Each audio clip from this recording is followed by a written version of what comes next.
היעד הבא ביום הביקור עם אברהם קקון במחוז צפון, אלה הם חברת מפעל וולקן תעשיות רכב בע"מ. במהלך הביקור ניפגש עם נציגי ועד העובדים, הנהלת המפעל, ונשמע מהם על הקשר שבין הסתדרות העובדים הלאומית לבין מפעל וולקן תעשיות רכב בע"מ.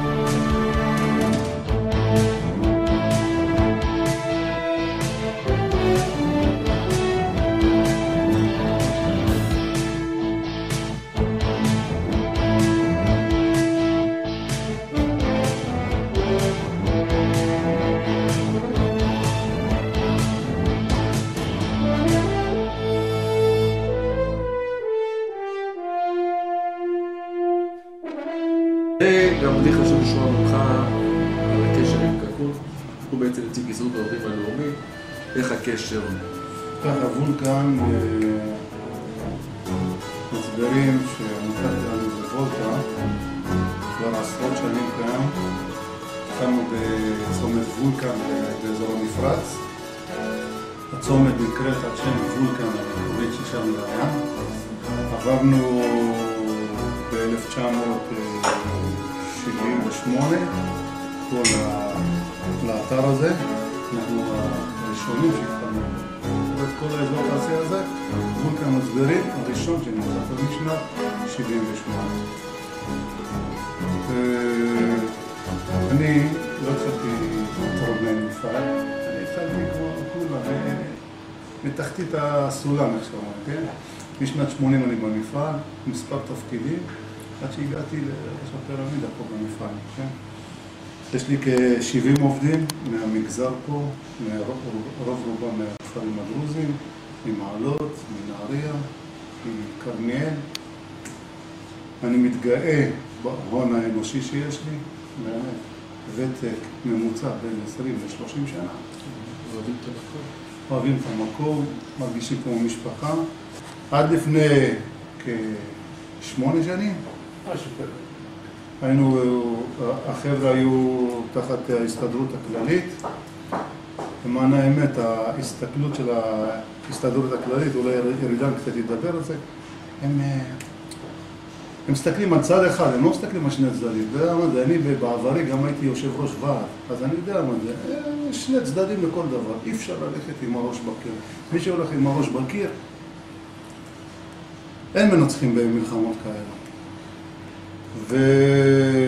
ולאחר שעברנו איזו שביתה עם ההסתדרות הכללית, וזה שביתה באמת די מעצבנת, גמרנו אותה בצורה איך שגמרנו אותה, מאז עברנו להסתדרות הלאומית. ויש לציין שאיך שהתחלנו עם ההסתדרות הלאומית, דבר ראשון, היה לנו עוגדנים של הסכמים.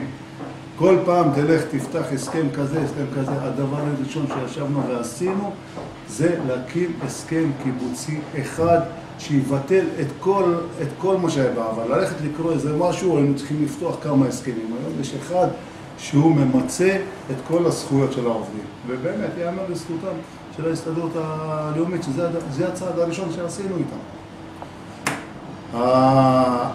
הקשר עם קקון, הקשר באמת, אין דבר כזה. אין דבר כזה. אני הייתי עם הרבה אנשים, אבל נציג כמו קקון, כל קריאה, כל פיפס הכי קטן, רידן, מרים לו טלפון, העובד הזה צריך הלוואת רח, באו עם צ'ק, מגיע לפה. כל הרמת כוסית, כל חג שאנחנו מתקשרים אליו, בא, מכבד אותנו בנוכחותו, מביא מודעה לעובדים, תולים אותה. זה אפשר להגיד, זה קשרי, אתה יודע, הסתדרות מעביד. זה קשרים שתורמים לאווירה ותורמים לכל היחסים הטובים האלה. וזה, אתה רואה את זה בשטח, אתה רואה את זה עם האנשים, אתה פתאום, אתה לא יודע, אני הסתדרות, אני הולך לזה, אני הולך לזה. אין, נגמר הסיפורים האלה, באמת, נגמרו הסיפורים האלה. באמת, לא בגלל שהוא יושב מולי, אבל הוא יודע בדיוק מה אני חושב. זה הדדי. הוא יודע בדיוק מה שאני חושב. לפני 8 שנים שהיה המשבר הגדול, אתה באיזה תפקיד היית אז? אני לא הייתי בתור מנהל מפעל. זהו, בתור מה היית? הייתי מנהל תרפי. לא היית יושב ראש, היית בצד של ההנהלה? לא, הייתי בצד של ההנהלה. אבל החבר'ה יגידו לך, המערכת יחסים היום בין ההסתדרות לנציגי העובדים והנהלה, מערכת באמת יחסית. תפארת, אם אני יכול להגיד כמה מילים על שמעון, באמת נטו לעובדים. נטו לעובדים, האווירה היא מצוינת, אני מסתובב בהרבה מפעלים, אני כל הזמן מזכיר את שמעון כמנהל, כי הוא צמח מלמטה למעלה, והוא יודע בדיוק איך ומה צריכים לעשות עם נושא של עובדים, אם יש בעיות פותרים מיד. גם רואים את זה בשטח, העובדים אוהבים אותו, זה היתרון האדיר. ולזכותו ייאמר, וגם רידן תאשר את זה, ההסכם האחרון שהיה, היה לנו יותר קל. הרבה יותר קל, כי הוא הבין אותנו. לפניו היה, לא נזכיר שמות, היה איזה אחד שבאמת הקשה עלינו בצורה, עד שהשגנו. אבל באמת, לזכותו של שמעון שבא לקראת העובדים. איך הקשר עם הסתדרות העובדים הלאומית, עם קקון? איפה התרומה של זה לא בחור נחמד, כולנו נחמדים, מה התרומה של הקשר עם ההסתדרות לכם? האמת, אני כבר 14 שנה בוועד והייתי עם ההסתדרות הכללית. עכשיו, היה לנו הרבה בעיות במפעל, לא רק שביתה אחת, הרבה שביתות, כמעט 3 שביתות, שישבנו כמעט חודש ומשהו, אפילו פעם ישבנו 64 יום. ומאז השביתה האחרונה עשינו מאמץ להחליף את ההסתדרות הכללית ללאומית. התקשרנו לאוסמה, שהוא כאילו המזכיר אזור הצפון, ושלח לנו אברהם, חתמנו על ניירות. מאז כמעט 8 שנים, אם לא יותר, אנחנו עובדים עם הלאומית. אני אגיד לך את האמת, יש הבדל עצום בין כללית ללאומית.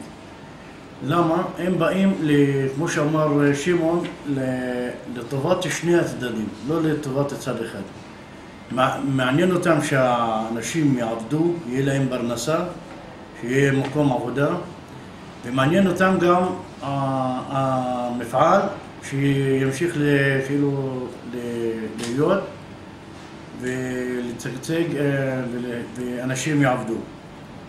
עכשיו, הקשר בינינו לבין אברהם, קשר כמעט יומי, יום מתקשרים, מה נשמע, מה המצב, איך הולך, אם יש בעיות, משהו. ואם יש בעיה, אני אומר לך את האמת, הוא מעדיף אותנו על כולם.